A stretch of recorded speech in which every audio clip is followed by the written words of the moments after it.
नमस्कार दोस्तों, एक बार फिर से आप सभी का स्वागत करता हूं आपके अपने YouTube चैनल अभ्युदय क्लासेस पर।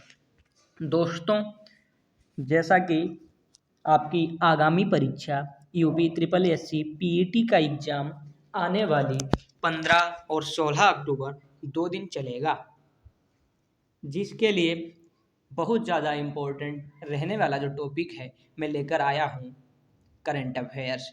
करंट अफेयर्स पीईटी एग्ज़ाम में 10 नंबर की आती है। करंट अफेयर्स के 10 नंबर के क्वेश्चन आते हैं, जिसमें हमने रखे हैं चुनिंदा क्वेश्चंस जो आपके लिए बहुत ज़्यादा इम्पोर्टेंट रहने वाले हैं, जिसमें आज हम बात करेंगे नवंबर से लेकर अगस्त महीने तक के क्वेश्चन। नवंबर 2021 से अगस्त 2022 तक के जो भी टॉप क्वेश्चन हैं आपकी एग्ज़ाम की दृष्टि से, वो मैं क्वेश्चन इस क्लास में करवाने वाला हूं। तो गाइज, बिना स्किप किए हुए पूरा वीडियो ज़रूर देखिएगा। तो अब हम बात कर लेते हैं फर्स्ट क्वेश्चन की। तो हमारा फर्स्ट क्वेश्चन जो दिया गया है, राष्ट्रीय विज्ञान दिवस 2022 का विषय क्या है? तो इसका जो विषय या थीम है वो है सतत भविष्य के लिए विज्ञान और प्रौद्योगिकी में एकीकृत दृष्टिकोण। तो ऑप्शन ए इसका करेक्ट हो जाएगा। सतत भविष्य के लिए विज्ञान और प्रौद्योगिकी में एकीकृत दृष्टिकोण जो है वो राष्ट्रीय विज्ञान दिवस 2022 की थीम रही है। ठीक है, आगे हम बात कर लेते हैं। अगला क्वेश्चन जो आपका दिया गया है, भारत में सभी ताजे फलों की श्रेणी में सबसे अधिक निर्यात की जाने वाली वस्तु कौन सी है? जितने भी ताजे फल हैं उनमें सबसे अधिक जो निर्यात करता है वो है ताज़ा अंगूर। अंगूर पर 314 मिलियन अमेरिकी डॉलर 314 मिलियन अमेरिकी डॉलर का निर्यात हमारे भारत देश ने किया। ठीक है, तो हम अगला क्वेश्चन देख लेते हैं। अगला क्वेश्चन दिया गया है, राष्ट्रीय बाल अधिकार संरक्षण आयोग एनसीपीआर का नया आदर्श वाक्य क्या है? तो इसका जो नया आदर्श वाक्य है वो है भविष्य रक्षत रक्षित। क्या है? भविष्य रक्षत रक्षित। ठीक है, आगे हम बात कर लेते हैं। अगला क्वेश्चन जो आपका दिया गया है, ई गवर्नेंस में लागू होने वाली उभरती प्रौद्योगिकियों पर केंद्रित हर साल कौन सा संस्थान टेक कॉन्क्लेव आयोजित करता है? कौन सा संस्थान है जो टेक कॉन्क्लेव आयोजित करता है? तो वो हो जाएगा राष्ट्रीय सूचना विज्ञान केंद्र। ऑप्शन बी आपका इसमें सही हो जाएगा। आगे हम बात कर लेते हैं।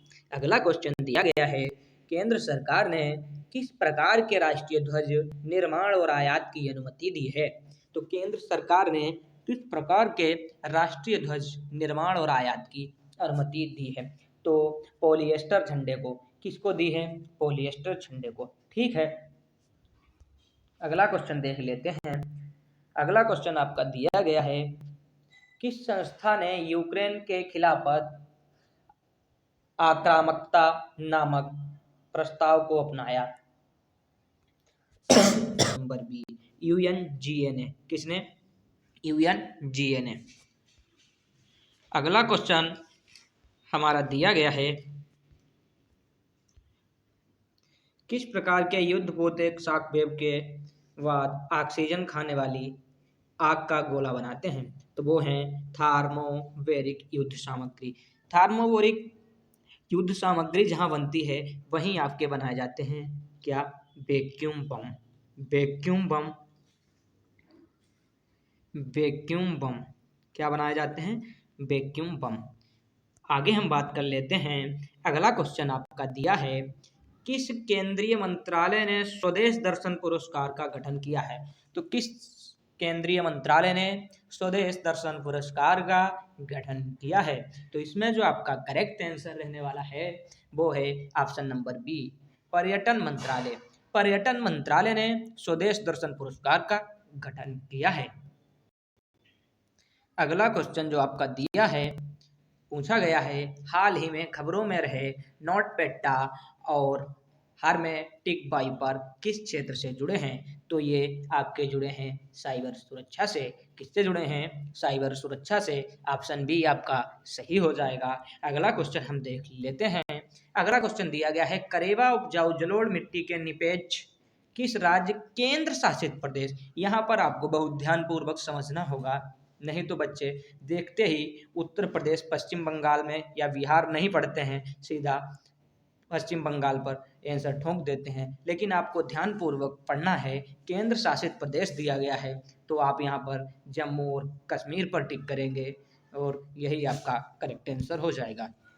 आगे हम बात कर लेते हैं। अगला क्वेश्चन आपका दिया है, देश के मेंटर किस भारतीय राज्य द्वारा घोषित एक नई योजना है? तो वो है नई दिल्ली। किसके द्वारा? नई दिल्ली के द्वारा। अगला क्वेश्चन आपका दिया है, भारत ने समुद्री बचाव समन्वय केंद्र MRCC स्थापित करने के लिए किस देश के साथ समझौता ज्ञापन पर हस्ताक्षर किए हैं? हस्ताक्षर किस समझौता ज्ञापन किस देश के साथ किए हैं हमारे भारत ने? तो वो हो जाएगा श्रीलंका। ऑप्शन सी आपका सही हो जाएगा। अगला क्वेश्चन आपका दिया है, वित्त मंत्रालय के आंकड़ों के अनुसार 2022-23 की पहली छमाही में भारत द्वारा उधार ली जाने वाली अनुमानित राशि क्या है? अनुमानित राशि क्या है जो भारत द्वारा पहली छमाही में उधार ली गई, वह कितनी राशि है? तो इसमें जो आपका करेक्ट आंसर हो जाएगा वो हो जाएगा ऑप्शन नंबर सी, 8.45 ट्रिलियन रुपए। कितने? 8.45 ट्रिलियन रुपए। अगला क्वेश्चन दिया गया है, ICC महिला विश्व कप 2022 किस देश ने जीता? तो ICC महिला विश्व कप का जो खिताब है वो ऑस्ट्रेलिया की महिलाओं ने अपने नाम किया है। तो ऑप्शन बी आपका सही हो जाएगा। आगे हम बात कर लेते हैं। अगला क्वेश्चन आपका दिया गया है, कौन सा केंद्रीय मंत्रालय स्टैंड अप इंडिया योजना की देखरेख करता है? तो स्टैंड अप इंडिया योजना की देखरेख हमारा वित्त मंत्रालय करता है। कौन करता है? वित्त मंत्रालय। तो इसमें जो आपका करेक्ट आंसर हो जाएगा वो हो जाएगा ऑप्शन नंबर बी। जैसे कहते हैं कि नहीं, लहरों को देखकर ये ना समझना कि समंदर में रवानी नहीं है, जिस दिन उठेंगे तूफान बनकर उठेंगे, तूफान बनकर उठेंगे। तो इसी तरह अगला क्वेश्चन हम तूफानी लहरों के साथ, ज्वार भाटा के साथ हम देखेंगे। अगला क्वेश्चन दिया गया है, अलेक्जेंडर, जिसे अलेक्जेंडर को हिंदी में अलक्षेंद्र बोलते हैं और हिंदी में सिकंदर बोलते हैं और संस्कृत में अलक्षेंद्र बोलते हैं।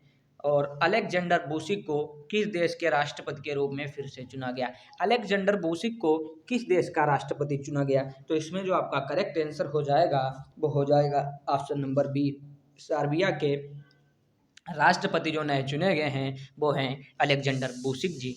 आगे हम बात कर लेते हैं। अगला क्वेश्चन आपका दिया गया है, हाल ही के आधिकारिक आंकड़ों के अनुसार घरों में नल के पानी की आपूर्ति प्राप्त करने वाले ग्रामीण परिवारों का प्रतिशत कितना है?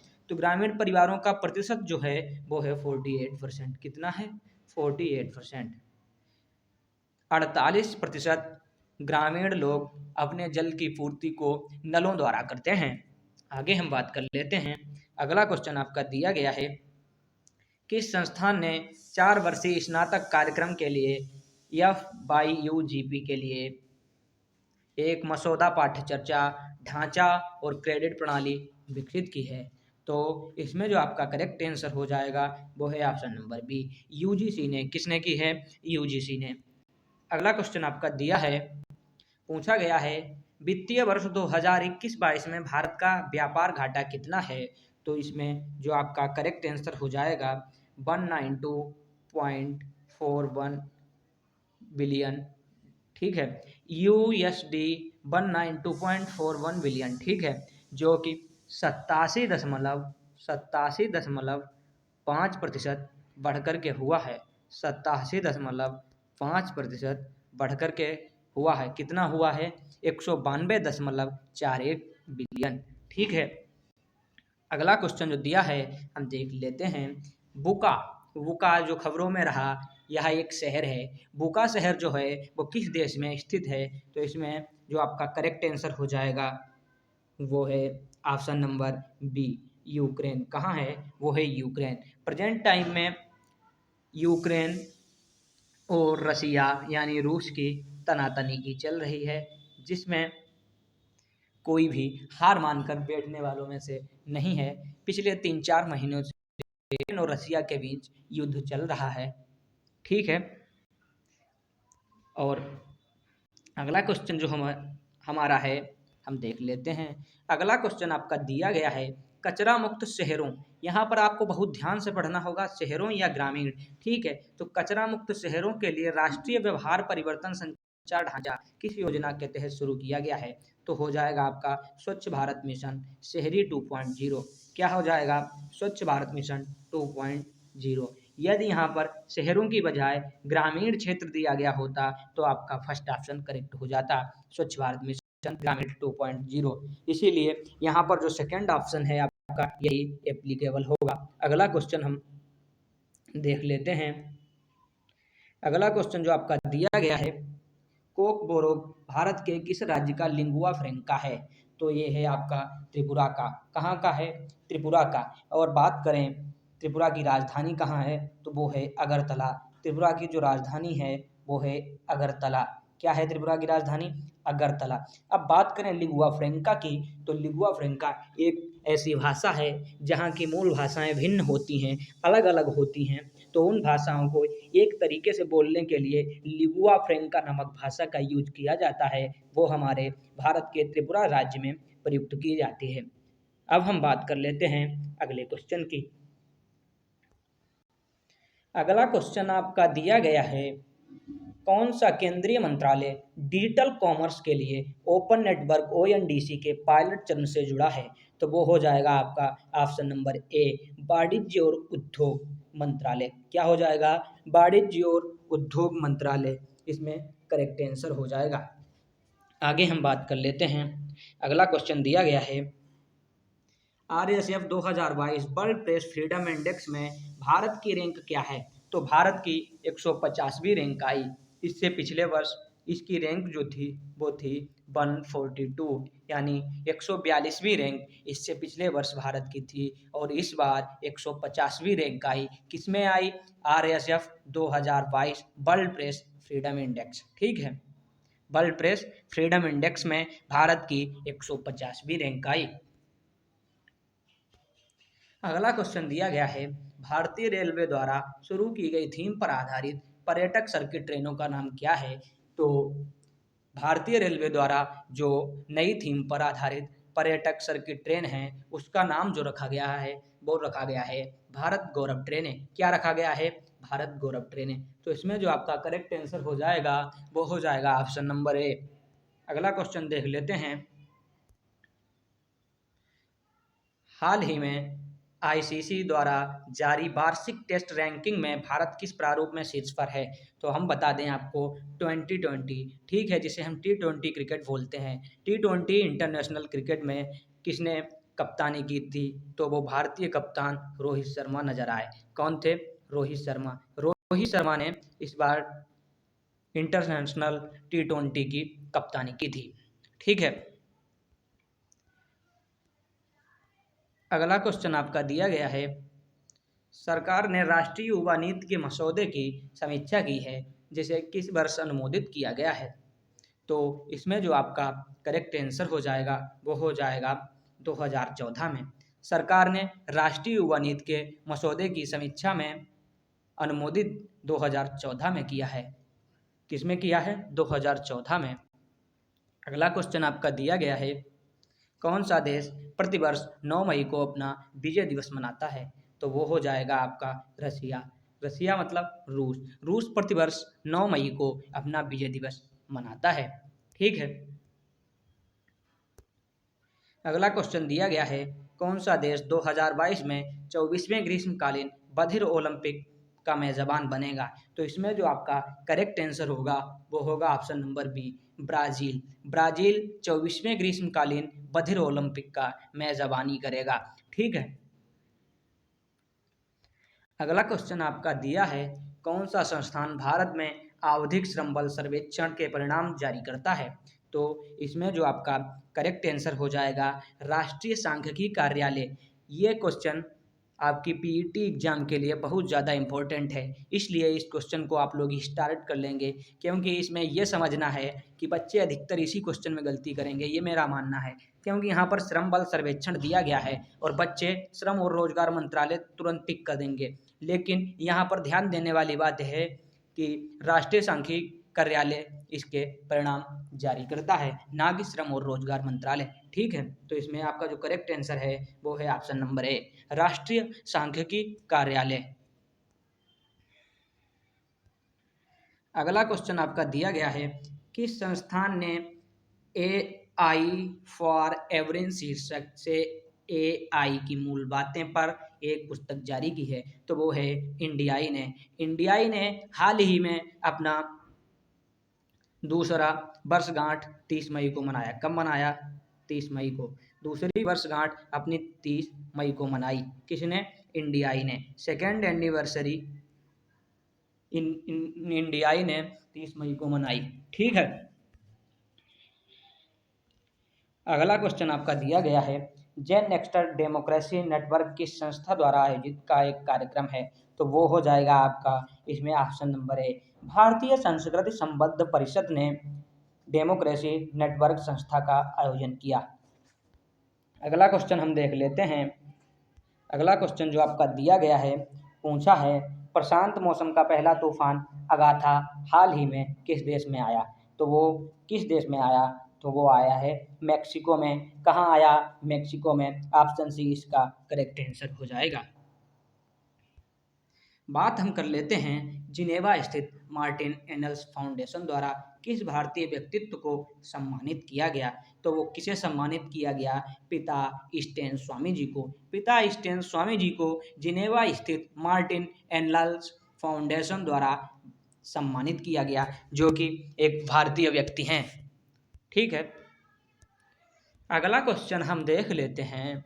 अगला क्वेश्चन दिया गया है, उत्तराखंड के मुख्यमंत्री पुष्कर सिंह धामी ने किस निर्वाचन क्षेत्र से उपचुनाव जीता?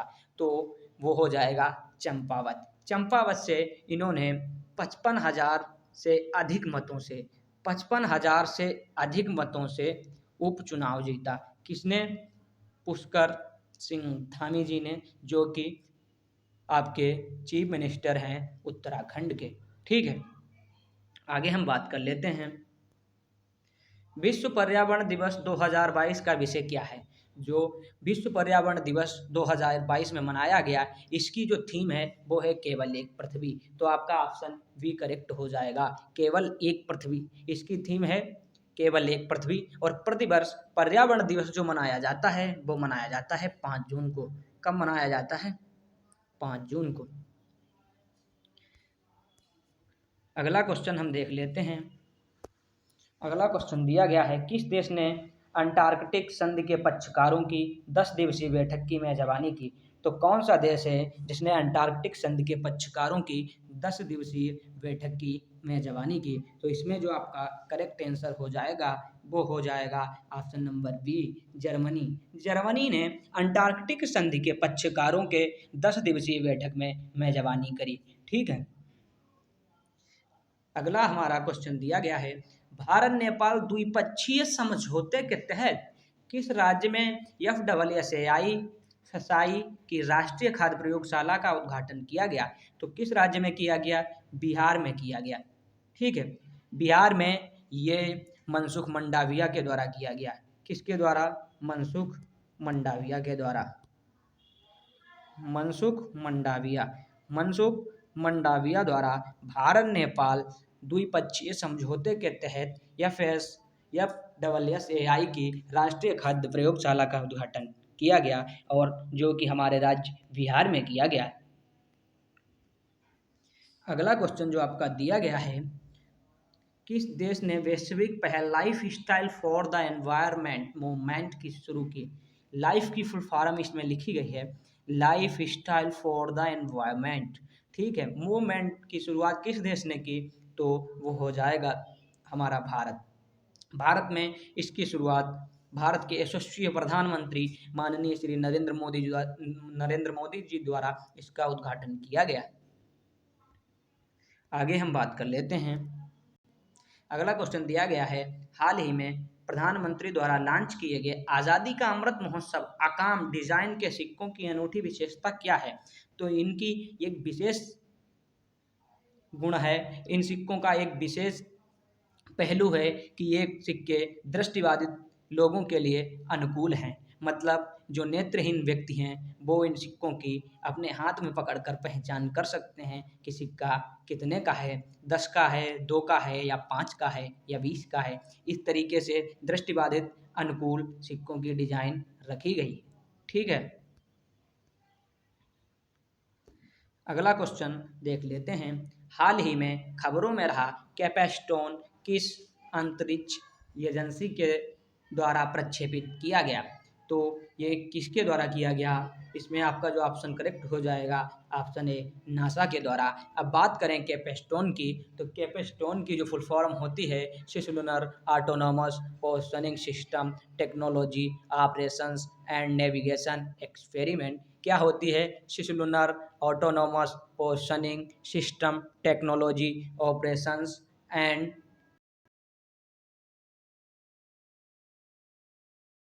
हम अगला क्वेश्चन देख लेते हैं। अगला क्वेश्चन आपका दिया गया है, United Nations human settlement programme UNA habitat का मुख्यालय कौन सा है? तो इसमें कौन सा मुख्यालय है?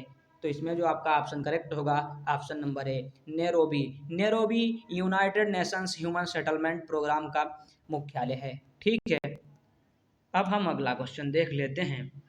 अगला क्वेश्चन आपका दिया गया है, किस भारतीय संगठन ने autonomous flying wing technology demonstrator का पहला उड़ान परीक्षण किया? तो वो आपका जो करेक्ट आंसर होगा वो होगा ऑप्शन नंबर ए DRDO, जो कि कर्नाटक में अवस्थित है। कहाँ स्थित है? कर्नाटका में।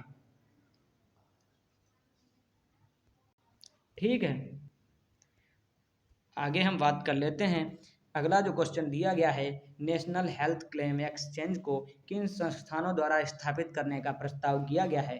तो इसमें कौन सा आपका ऑप्शन करेक्ट होगा? वो होगा IRDINHA। ऑप्शन नंबर ए इसका करेक्ट आंसर होगा। नेशनल हेल्थ क्लेम एक्सचेंज को किन संस्थानों द्वारा स्थापित करने का प्रस्ताव किया गया? तो इसमें जो आपका आंसर होगा IRDAINHA। ठीक है, अगला क्वेश्चन हम देख लेते हैं। अगला क्वेश्चन जो आपका दिया गया है, पूछा गया है किस संस्थान ने बेंचमार्किंग इंडियाज पेमेंट सिस्टम शीर्षक से रिपोर्ट जारी की? तो किसने जारी की है? RBI ने, रिजर्व बैंक ऑफ इंडिया, भारतीय रिजर्व बैंक ने बेंचमार्किंग इंडियाज पेमेंट सिस्टम शीर्षक रिपोर्ट जारी की है। तो हमारा जो नेक्स्ट क्वेश्चन दिया गया है, पूछा गया है NTPC ने 10 गीगावाट अल्ट्रा महंगा अक्षय ऊर्जा पावर पार्क विकसित करने के लिए किस राज्य के साथ समझौता ज्ञापन पर हस्ताक्षर किए हैं? तो इसमें जो आपका करेक्ट आंसर है वो है option number B Rajasthan. Rajasthan के साथ NTPC ने 10 गीगावाट अल्ट्रा महंगा अक्षय ऊर्जा पावर पार्क विकसित करने के लिए राज्य के साथ समझौता ज्ञापन पर हस्ताक्षर किए हैं। ठीक है, अगला क्वेश्चन हम देख लेते हैं। अगला क्वेश्चन दिया गया है, लिस्बन डिक्लेरेशन जो खबरों में रहा किस संस्था के संरक्षण से जुड़ा है? तो वो संस्था है आपकी महासागर। और महासागर संस्था की जो इस वर्ष की थीम थी वो थीम क्या थी? हमारा महासागर हमारा भविष्य हमारी जिम्मेदारी। क्या थीम थी? हमारा महासागर हमारा भविष्य हमारी जिम्मेदारी। और जो अगला क्वेश्चन है अब उसको हम देख लेते हैं। दोस्तों तुम्हारा अगला क्वेश्चन जो है, किस केंद्रीय सशस्त्र बल ने ऑपरेशन नॉरकोस शुरू किया? तो वो कौन सा केंद्रीय सशस्त्र बल है जिसने ऑपरेशन नॉरकोस शुरू किया? तो ये हो जाएगा आपका ऑप्शन नंबर ए रेलवे सुरक्षा बल। रेलवे सुरक्षा बल ने ऑपरेशन नॉरकोस शुरू किया है। ठीक है, अगला क्वेश्चन आपका दिया गया है, पीटर ब्रूक जिनका हाल ही में निधन हो गया किस क्षेत्र से थे?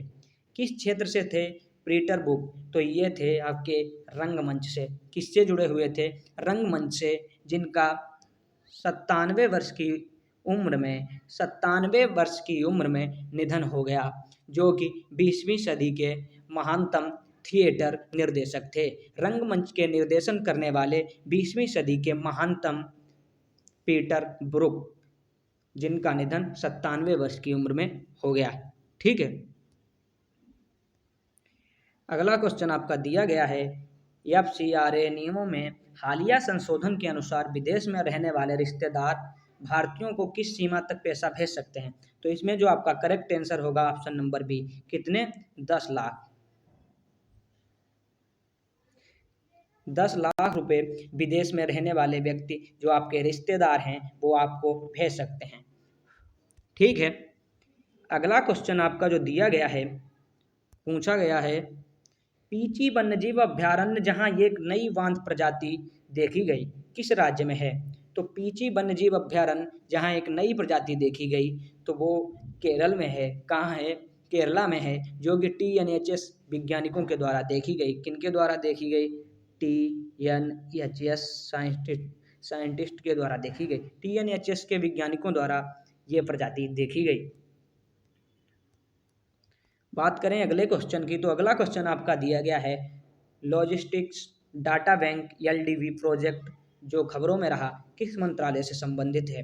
तो लॉजिस्टिक्स डाटा बैंक किस मंत्रालय से संबंधित है? इसमें जो आपका करेक्ट आंसर होगा वो होगा ऑप्शन नंबर बी, वाणिज्य और उद्योग मंत्रालय। वाणिज्य और उद्योग मंत्रालय से संबंधित है लॉजिस्टिक्स डाटा बैंक प्रोजेक्ट। ठीक है, अगला क्वेश्चन जो आपका दिया गया है, पूछा गया है, कौन सा देश 2022 में संघाई सहयोग संगठन SCO की अध्यक्षता करता है? वो कौन सा देश है जो 2022 संघाई सहयोग संगठन SCO की अध्यक्षता करता है? तो इसमें जो आपका करेक्ट आंसर होगा वो होगा option number B, Uzbekistan. Uzbekistan संघाई सहयोग संगठन की अध्यक्षता करता है। अगला क्वेश्चन हमारा दिया गया है, और गाइज पूरा वीडियो आप लोगों को ज़रूर देखना है, क्योंकि जो आपकी आगामी परीक्षा UP SSC PET का एग्ज़ाम 16 या 15 अक्टूबर में चलने वाला है, इसके लिए ये क्वेश्चंस बहुत ज़्यादा महत्वपूर्ण हैं। तो बात करें अगले क्वेश्चन की, दिया गया है, लॉन्ग मार्च 5B रॉकेट जो दुर्घटनाग्रस्त होकर हिंद महासागर में उतरा किस देश द्वारा लॉन्च किया गया था? तो इसमें आपका कौन सा ऑप्शन सही होगा? तो ऑप्शन बी, चीन द्वारा। चीन द्वारा 5B रॉकेट दुर्घटनाग्रस्त होकर महासागर में उतरा। ठीक है, चीन ने इसे लॉन्च किया था। अगला क्वेश्चन दिया गया है, बात करें अगले क्वेश्चन की, तो दिया गया है, राष्ट्रीय स्तर पर निर्धारित योगदान NDC जो खबरों में रहता है किस क्षेत्र से संबंधित शब्द है?